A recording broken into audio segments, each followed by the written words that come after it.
to Beyond Belief, Finding Unity Through Faith, a podcast brought to you by the Stanislaus County Interfaith Council. Join us as we embark on a journey to explore the rich diversity of faiths, belief systems, and spiritual traditions from around the world.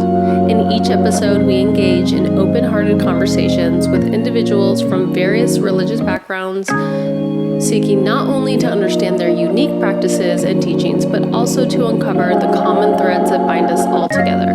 By focusing on what unites us, Beyond Belief fosters a deeper sense of empathy, connection, and shared humanity, reminding us that beyond our differences, we are all seeking meaning, purpose, and peace. Join us as we bridge divides and find unity through faith. Hello, and welcome to the Stanislaus County Interfaith Council podcast. It's called Beyond Belief, Finding Unity Through Faith. My name is Tom Anderson. I'm here with my co-host, Dr. Patrick Rhoades, and we're happy to have with us this evening Pastor Andrew Sampson from Church of the Brethren. Yes. And we're happy to spend some time with him as we learn more about him and his faith. Just a little bit about me. I've lived in Modesto for over 50 years. I've practiced law in Modesto for 50 years and just recently retired. I'm on the Stanislaus County Interfaith Council, as is Andrew, and I'm a believer in interfaith relationships to build unity and faith and to build relationships in the community. So that's a little bit about me. Pat? I'm Pat Rhoades. I'm a physician. I've been practicing Modesto since 1993. And our whole thought about this is just to expand people's views and really realize that almost every religion's about love and kindness. And I don't know, it's really great to be part of this. And before we begin, I'd like to thank Pat and his daughter, Brenna Hill. Brenna is the producer, editor, and the brains behind this whole project here. And so thank you, Brenna, and thank you, Pat, for providing these facilities, the equipment, and volunteering all of this to the Interfaith Council. Thank you. Okay. So before we got on the record, you said that we should call you Andrew. Yep, but you're also a pastor, is that right? That is correct. We have 3 levels of pastors in the Church of the Brethren. I'm an ordained pastor, so that's I wouldn't say the top level, but it's the last one that you can accomplish. So, well, very good. I hope we get into some of that a little bit later, but for now, let's just tell us. Why don't you tell us a little bit about you and your faith journey? all right. Well, I'm originally from Northern Ohio, so this is not my hometown, but I've always felt a kinship, I guess, to California, even when I was a little kid, my mom says.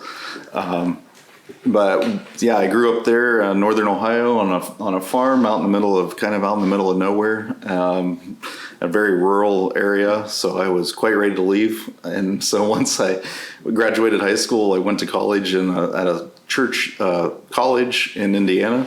And because I knew I was ready to be done with Ohio, and so I was, and finished up my 4 years there with 2 degrees, a bachelor's in psychology and associates in gerontology, and didn't know what I wanted to do. So we have a volunteer organization called Brethren Volunteer Service, at least according to our tradition, a traditional way of looking at it, or our spin on it, is that it was the model for Kennedy's Peace Corps.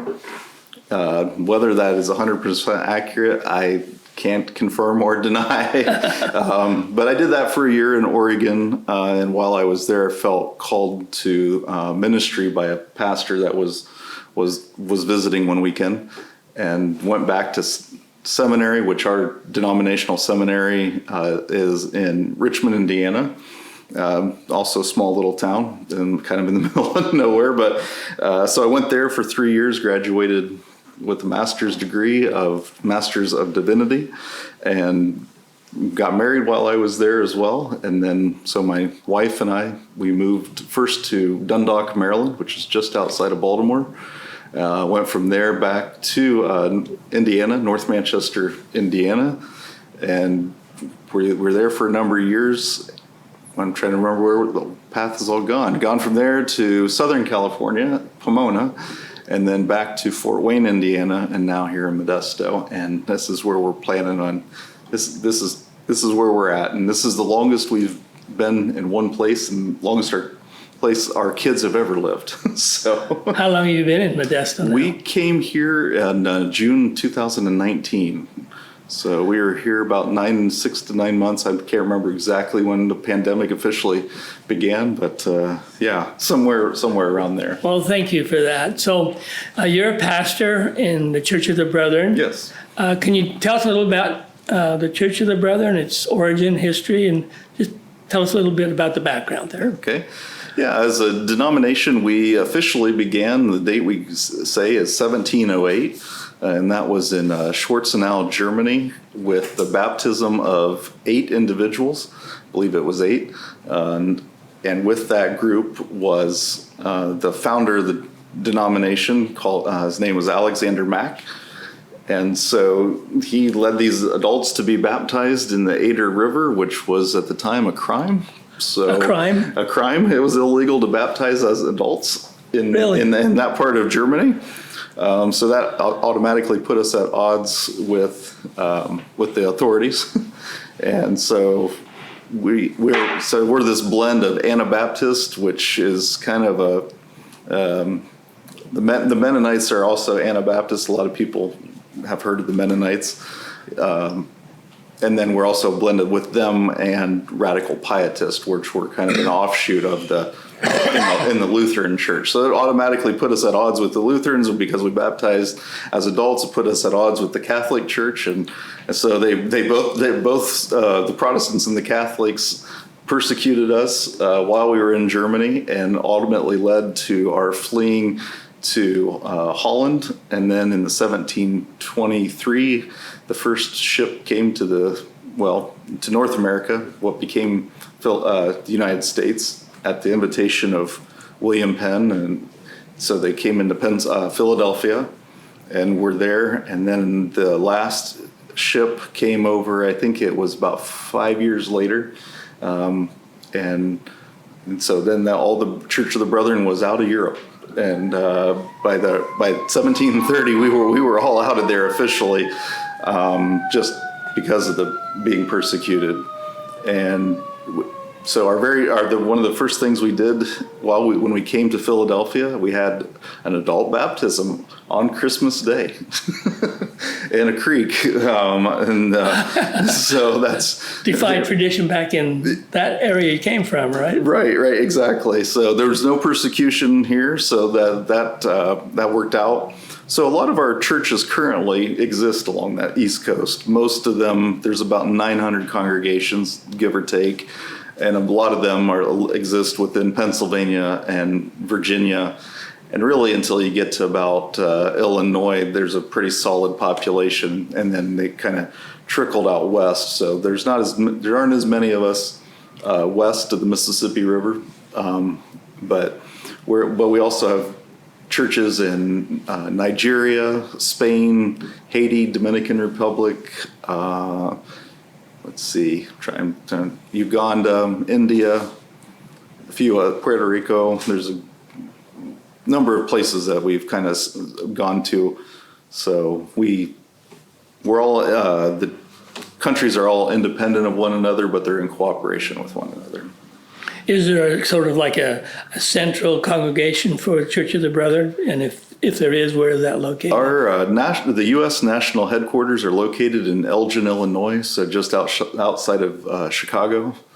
And then we're broken up into what we call districts. And so our district here is one of the bigger geographical districts. It's all of California, all of Arizona, and 1 or 2 churches in Las Vegas. So it's a big territory, and we have a district executive minister whose responsibility is to keep in contact with all those different churches. So he probably puts on a lot of miles on the car. So you mentioned earlier that you're a pastor in the local congregation. Yes. Right? Mm-hmm. Tell us a little bit about your local congregation and where it's at and what your Sunday worship is like. And you mentioned earlier there were 3 levels of pastors, I believe. Maybe you could explain that too. So yeah, we have. I'll start with the last one first because it's the one I'll probably forget the soonest. So we have what we call licensed pastors, and that's someone who really is exploring what it means to be in ministry. And you can do this for an indefinite period of time, but they do like to try to move you towards ordination as quickly as possible. That next level is a commissioned pastor. So this is someone who didn't go to seminary, doesn't have a master's degree, but has significant life experience in the congregation that they're serving. Really wants them to be their credentialed pastors, so they're commissioned. And then the third level, is ordained pastors, and we have a master's degree in divinity or some type of formal training program, and it can come. It doesn't have to be Church of the Brethren. We can come from other traditions into the Church of the Brethren and receive that credential as well. I think most pastors probably are ordained ultimately, but I couldn't tell you what the percentages are. I'm sorry. Yeah. No. How did you come to Modesto, so to speak? I don't mean the different places, but are you recruited here by the local church? Does the central organization send you to different places? How does that? Yeah, our system is a little different, I think, than a number of systems, at least I've talked to. So we're not assigned anywhere. We have a profile we fill out that's about 15 pages long or so, and then churches also fill out a profile, and then it's the district executive minister's job to look at the church and then look at the pastors and say, you as a church, you might want to interview these individuals, and then they do or don't. I mean, it's the church's choice, and but ultimately it comes down to what if the pastor says, yes, I'd like to go there, and the church says, yes, we'd like you to come here, then that's where we go. And we don't have a length of time. I've known pastors that have been at one church for 35 years, and I know other pastors that have been at churches for 6 months. So it really just depends upon the relationship between the two. And so it's a little bit different in that way. We're not assigned, and we're not given a set length of time that we have to be at one place. Are you considered Protestant, or are you something different than Protestant? Earlier you said in the history you had the Lutherans, the Catholics, and you were not made me think maybe you weren't considered, quote, Protestant, unquote. Right. Yeah. No, we wouldn't consider ourselves Protestant. We would consider ourselves Anabaptists and radical pietists. So it's even to this day. Even to this day. So can you explain what Anabaptist and the other one was? So the Anabaptists get their name from the rebaptizing as adults. So when we baptize individuals, it has to be someone who's able to ask to be baptized. So generally that starts at about teenagers, and then it can continue, up until I don't know. I guess until you're well retired, I guess, to make that decision. And so that put us at odds. Yeah, but the Catholic Church at that time, and then the radical pietists were more looking for like an internal spiritual life, a little more robust internal spiritual life than they thought they saw within Lutheranism at that time.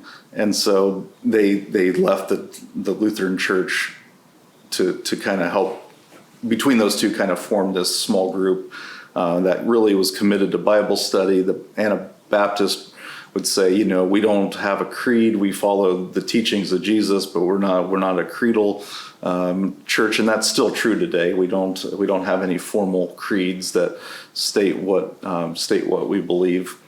But yeah, because of those two, we wouldn't consider ourselves Protestants, Catholics, or Orthodox, or any of the other religious traditions necessarily. And some of the Anabaptists probably wouldn't say we're Anabaptists because we have this wing of radical pietism as well. So, but we would consider ourselves that. And okay, so excuse me. So there's the, in general terms, there's the Protestants, there's the Catholics, there's the Jewish, but you are a separate group from any one of those three then. Right. Okay. Yeah. And is Anabaptist the word that you would use to name the group you belong to, or is there another word? I would say that, that's probably the term I would use would be Anabaptist. It's what does Anabaptist mean? so just baptizing again. So it's not something we typically do, but when we were first formed, since everybody had been baptized as an infant, from the state churches in Germany, they all chose to be rebaptized as adults. So that's where the name comes from. Well, besides baptism as older people, what other specific doctrines do you have that might be a little bit different than what I don't what everybody else believes? No, you understand what I'm saying? That might set you apart. Some things that might make us unique. Well, one thing is we have a service we call Love Feast. That's its general name. Churches may call it something slightly different, but it's essentially the same. It's a 4-part service, which none of the parts are really all that unique. But the fact that we put them together into one service is what makes it unique. So it's a time of like internal examination, and then a foot washing, or most of us have kind of updated it a little bit, either foot washing or hand washing if foot washing is too difficult physically, and then after that we have a meal together, and then we finish it up with communion, a service. And so it's all one service though, instead of 4 different ones, and that's kind of unique. Is that every Sunday, or is that once a year, or no? For us in Modesto, that's once a year. For other congregations, it really just depends upon the individual congregations. So because we're more of a congregational based denomination, so we're we have a national structure and we have a district structure, but individually as congregations, we can vary within that. And in our district here, we have an agreement that we're not really going to enforce our beliefs upon another congregation. We're going to let them worship how they see fit, and they're going to let us worship as we see fit. With that is one of our other tenets, which is we're one of the historic peace churches, along with the Society of Friends, or the Quakers, and the Mennonite Church. So pacifism is one of the tenets of our faith, and we have a pretty strong history in that, with being conscientious objectors to war, and the official statement of that all war is sin. Is that still an official statement? That's still an official statement. With that being said, it's at one time, if you didn't believe it, you were out. Not anymore. So around World War II, there really was this crisis of conscience because of all the horrors of Europe, mostly of Europe. And so that's when, I think it was like 70 or 90%, depending on who you talk to, of the eligible men registered for the draft, and about 10% remained pacifist. So that was a real significant moment in our history. So we're officially peace is our official position, but it's not as maybe quite as there could be some exceptions to that. There definitely. But basically, it sounds like you definitely don't believe in war, and that should be avoided at almost any cost. Mm-hmm. It's one of the top beliefs in the denomination, official position, and then and service as well, especially after reading through the New Testament and the gospel accounts of Jesus's life. Taking Jesus's example and teachings seriously. So service is another one that's really important to us as a denomination. And I think that is actually one of the beliefs that really stretches across the theological spectrum, because we have very progressive congregations and very traditional congregations. And but that service element, I think, spreads through. It kind of comes through regardless of where you are. I totally agree with that one.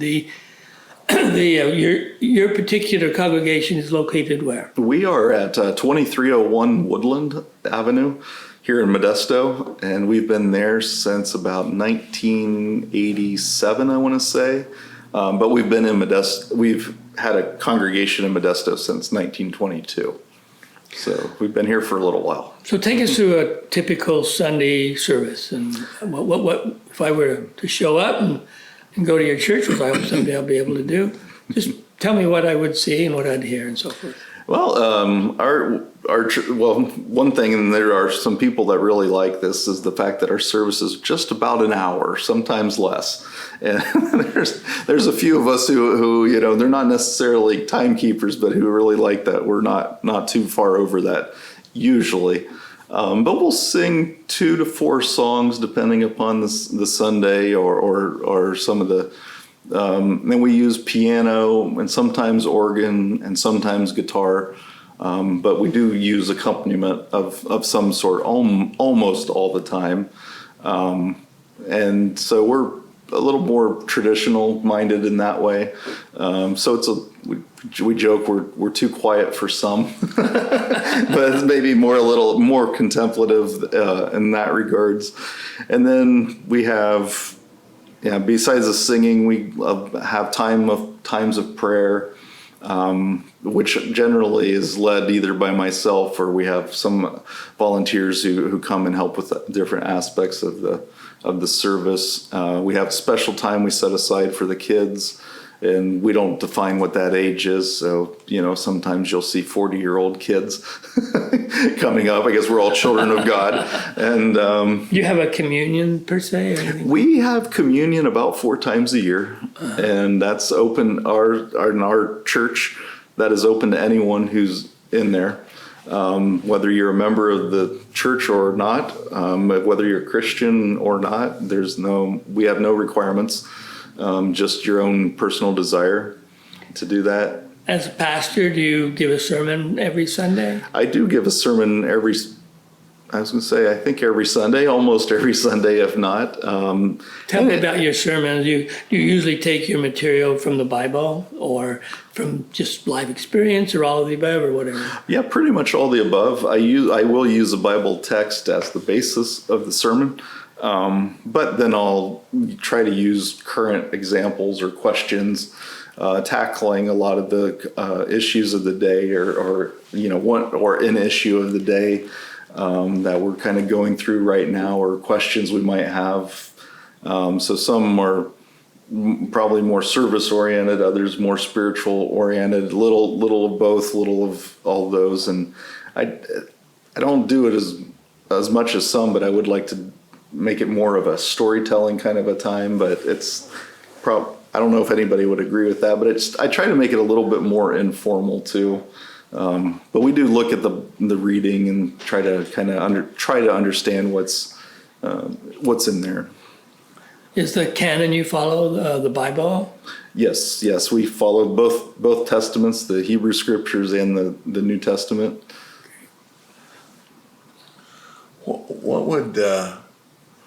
How would you describe the personality of God in your belief system? Oh, the personality, that's a good one. I mean, as a man, as a spirit, as a cloud, how would you describe it? And maybe whether or not you're Trinitarian versus 3 distinct beings. Yeah, we're as a denomination, we are Trinitarian. So yeah, we do believe in the Trinity of God. So that helps, I guess, a little bit in the understanding, and really again trying to follow Jesus' example. So we don't read necessarily the Gospels every week, but when we do read them, which is a good percentage of the time, then because we're like, that's, if we're going to say we're Christians, then we should follow what Jesus said and did.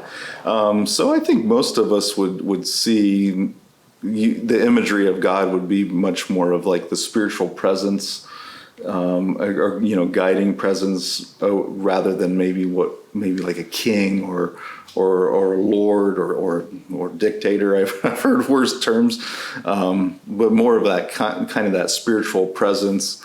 If I had to use an image for myself, or a term, the one I like is mystery of mysteries, and the term and the visual with that is kind of the cloud over the mountain peak, and that God's both the mountain and the cloud and the obscurity. That's a good image. That's for me. That one is one that brings comfort.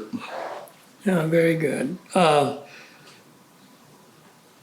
do you believe that Christ was the Son of God who came to earth and was resurrected? That is one of the more interesting parts, is while we're not creedal, we would affirm, like the Nicene Creed, most of the elements within it. We wouldn't necessarily officially say we would believe well, again, I'm speaking for us locally, not denominationally, Understood. is to say that we wouldn't necessarily say that this was a virgin birth, but we would say that he was born to Mary and Jesus is the Son of God. So we would say that definitely is something across the denomination and historically that we would affirm. And so, yeah, although we're not creedal, but we were definitely influenced by the creeds, partly as because we were in Germany and we came across them. They were very influential in developing us into who we are. Do you believe in the literal resurrection of Christ? We do. Yeah, we believe that. Yeah, Christ was resurrected and from the dead after 3 days. And so, what does the afterlife look like in your faith tradition? Well, now that depends on who you ask. So also, Ask within a particular congregation or different congregations? I would say even within our congregation, Really? you'll probably get different answers. There are some who would definitely say that heaven is the afterlife and that you go there, spiritually. There are others who would say, what matters most is what you do on earth, and then let God sort out the rest. And I that would probably be where I would fall, because we can't do too much after we're gone. So let's do the best that we can here now for humanity and the earth itself. Do you believe there is an afterlife? I believe there's something. What exactly that looks like, I don't pretend to know. But you believe there is something after life here? I think there's something after life, yes. What exactly, I don't know. Right. So, do you believe in judgment? That we're all going to be judged at some point in some way? Not too much. That's not something that really personally factors into my belief system. I don't really believe that there's an eternal punishment for those.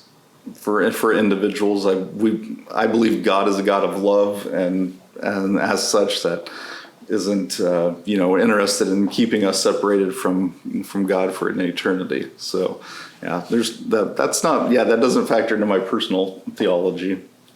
You just mentioned that being with God for eternity, is that sort of what you and your faith believes is the ultimate goal, is to be with God in eternity? Did I pick that up right? I think so. Yeah, I think that would, because of living out your faith here on earth. Okay. But So what is your belief about, like in some denominations, there's a big debate about work versus faith. What is your church's belief on that? we definitely would lean toward works. That faith is lived out through works. Yeah. So that's Martin Luther wouldn't necessarily like where we came to on that, but it wouldn't be the only thing we disagreed on. So what about sin? Tell me about your belief in sin and repentance. So this is my personal belief, and within the congregation, I think this is probably the local congregation. This is probably something that's held to by quite a number. Is that sin is just missing the mark, and so it doesn't mean that you're cast out or away from God for that. We all make mistakes, and I believe God recognizes that we all make mistakes, and then repentance is just turning around and finding your way back to making the mark. Turning around was an interesting phrase, because I've read somewhere that repentance is sometimes translated in, I can't remember if it's Greek or Hebrew, as turning around. Mm-hmm. In other words, sort of turning your life around, doing something better and different than what you have been doing. Would that be fair? That's fair. I might go a little bit less to just say, finding your way back to God. But not, it may be a big turn, and it'll just be a gradual swoop to the right. I've always thought of it as change. Repentance equals change, and just changing yourself to become more and more like God. Yeah. Having your,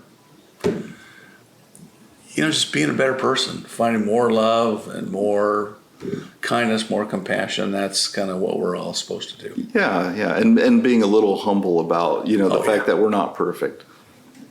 And excuse me, I'm sorry. And that's okay. I think life has a way of teaching us all that. That's right. Sort of believe, I just did a little research, and it sounds like originally you believed in a very simple kind of life.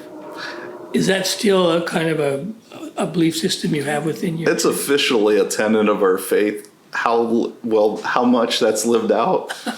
I would say it's not that common. I think it's more uncommon than common, but I think the definite, what a simple life is really is difficult to define. Yeah. And I think it really depends on the individual, whether they think that's simple or not. But so it's officially a position of the Church of the Brethren, and it used to be one of our old taglines was following the way of Jesus peacefully, simply, and together, because community was also something that's really important. Again, how much we hold on to that, I think we all hold on to it loosely, or at least however we feel personally is the case. I noted, as you mentioned earlier too, that service is a big part of your belief system. Mm-hmm. Maybe you could tell us a little bit about this recent service project you had at your church. I know just a little bit about it. You can fill in the blanks maybe, but I believe an organization called Family Promise. Yes. And you got together and did what I think is a really marvelous thing to do, and it had to do with the homeless in your church. Can you explain what happened there? Sure. Family Promise has, when they moved to Modesto, or when they began in Modesto, I think it was 20 or 25 years ago. I can't remember which. I know they're at an anniversary this year of one of those. But when they came here, they began to rent office space at the church from the very beginning. And so we've had a close relationship with Family Promise because of that.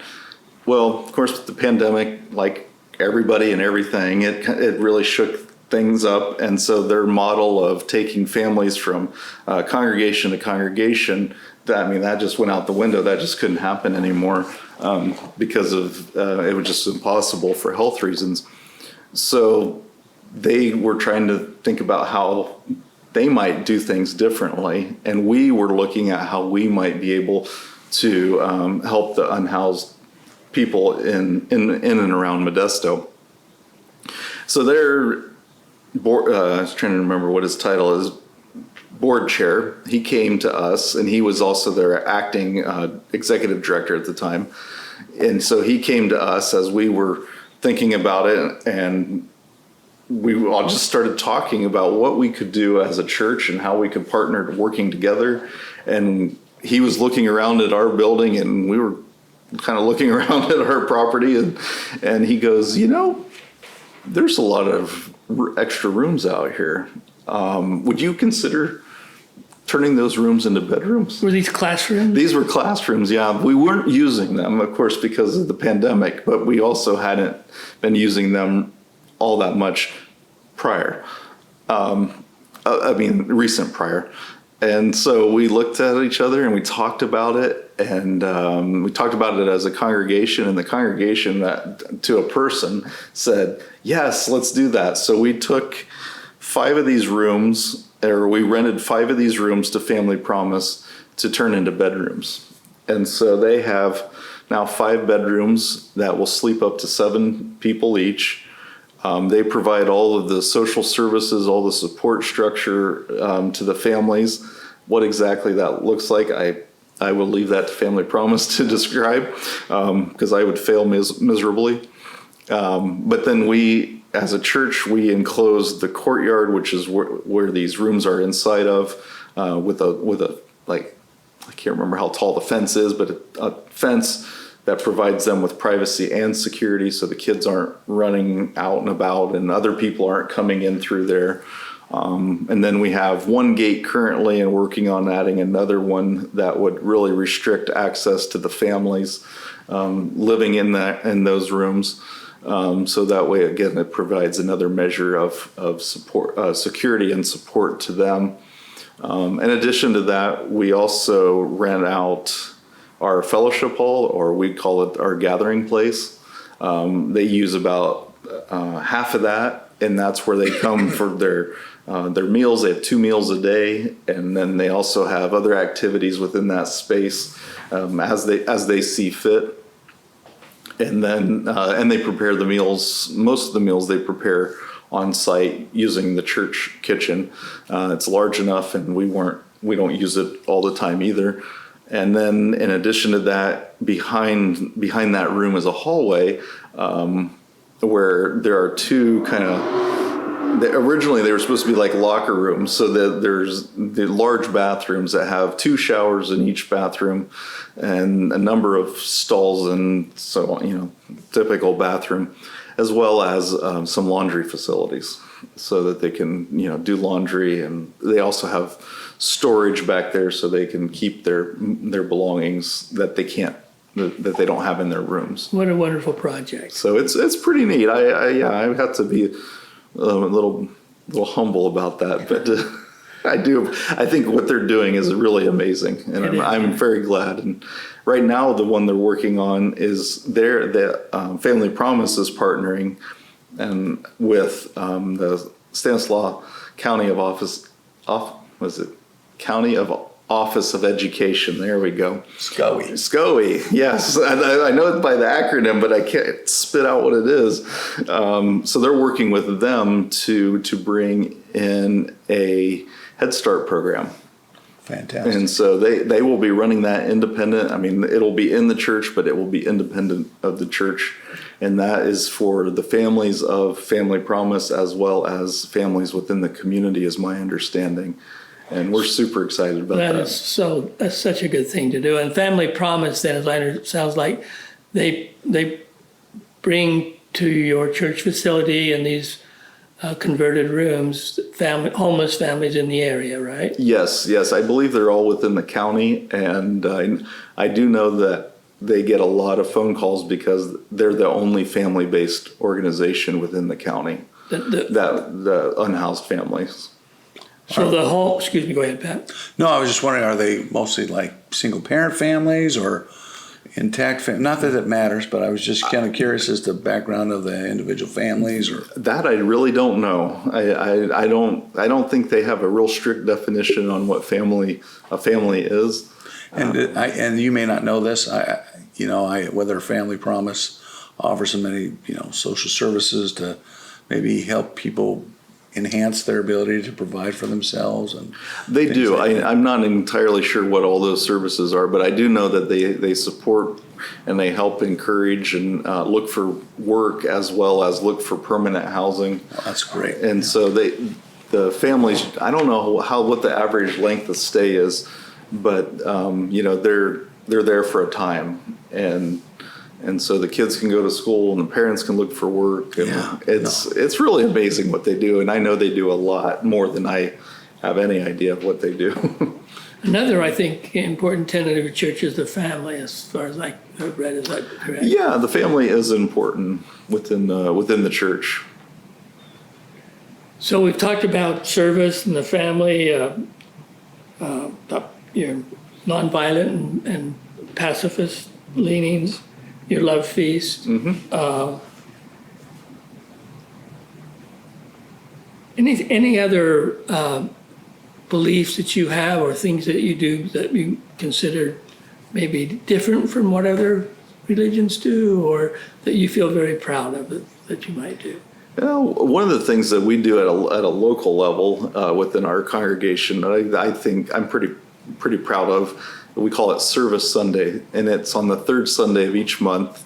We gather at 9:00, and then we do a variety of service projects around the community for about an hour and a half, or slightly longer, slightly shorter. But around the neighborhoods, specifically around us, we try to do a lot of those projects, picking up trash, making meals, helping at people's homes.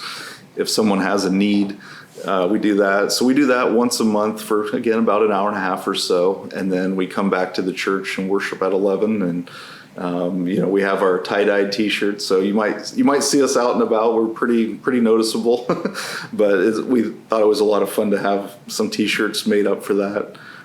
So that's pretty exciting. And I did want to tell one quick story, is because the question of are you Protestant or are you Catholic comes up a lot, especially out here where there's not a lot of Church of the Brethren. And so a number of years ago, I was in Belfast, Northern Ireland, and we were having a tour, and the taxi driver was talking to me, and he was saying about how he was an atheist because of all the violence that he had seen done, and I understood that. And he said, "Oh, well, what do you and your group do?" And there were 4 of us, including myself. And I said, "Well, we're all pastors."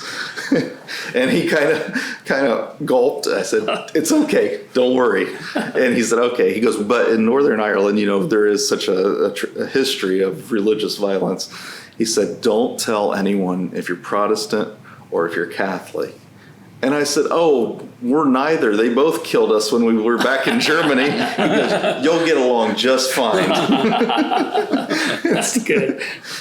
Well, it certainly seems that your congregation action speaks, I don't want to say speaks louder than words, but certainly It is.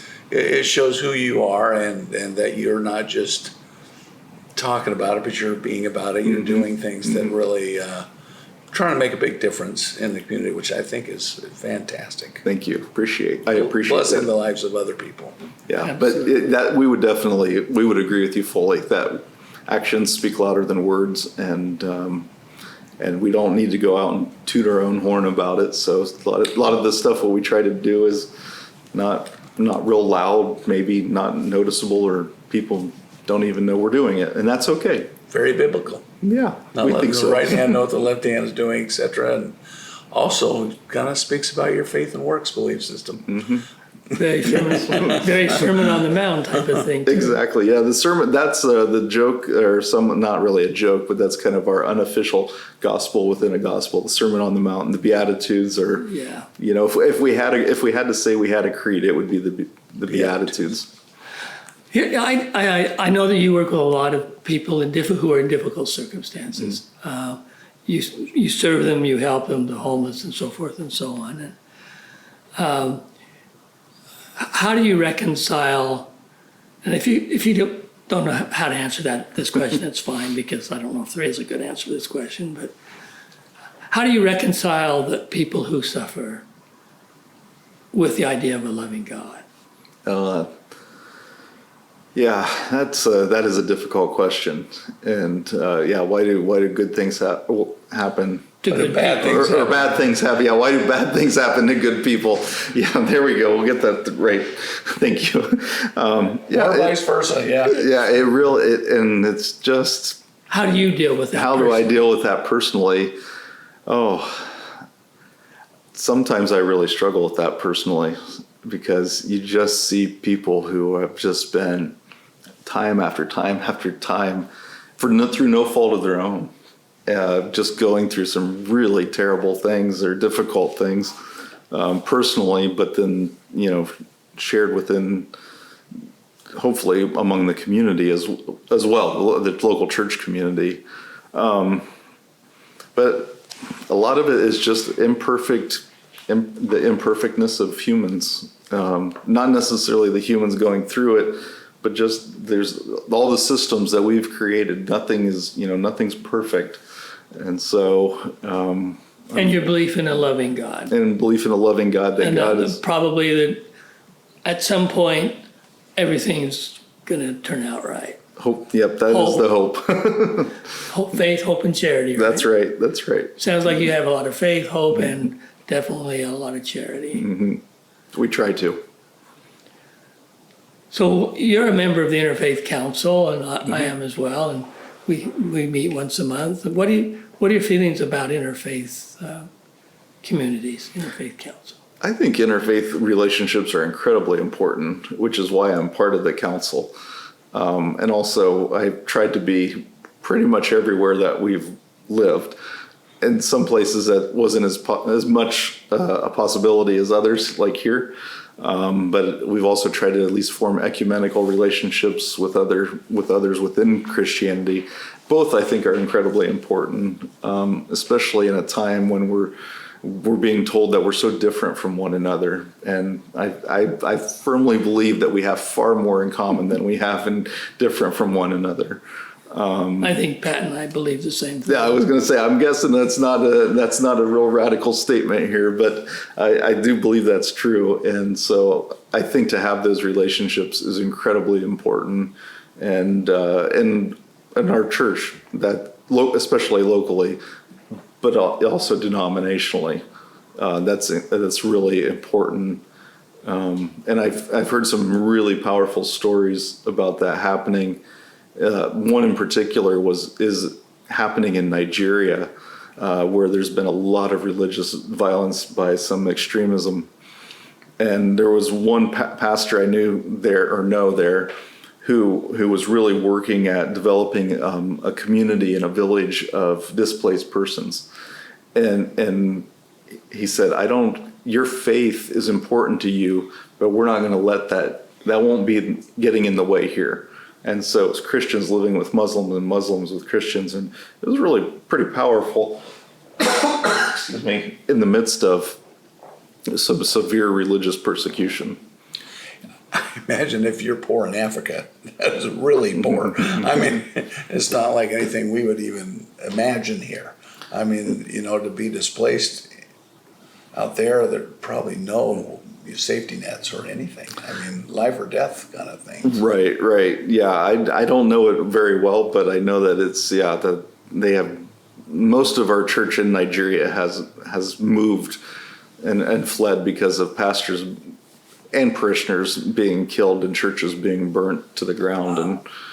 And but they continue to hold fast to peace, which I find just absolutely amazing. Probably why we have about between 90 and 100,000 members within the United States, and they have well over 1 million. So I think that maybe that's why. Says a lot. It does. It speaks volumes, really. So, boy, it's gone fast. One question, maybe we can end with this one, is, I think I've asked this in different ways, but basically, I believe there's a God in heaven who's a loving God. Mm-hmm. He loves all of us equally. That's what my faith believes. So, with your understanding of the God who you worship, what do you believe that your God would say to us here on earth if he was able to speak to everybody here on earth? What would he say? Yeah, I think the word would be love. Yeah, I would agree with that fully. Yeah, we would embrace that at the Modesto Church of the Brethren as well. That is definitely one of our key tenets of our faith, is that God is love. And if God spoke to us all at the same time, it would definitely be the first word spoken. and maybe the last word spoken as well. Well, thank you, Andrew. It's been really interesting, and you've educated us, and really appreciate the work your church is doing. Oh, thank you. I appreciate that, and I appreciate being able to come and talk with you all. Well, thanks so much. You're quite welcome. Have a great day. Thank you. Thank you.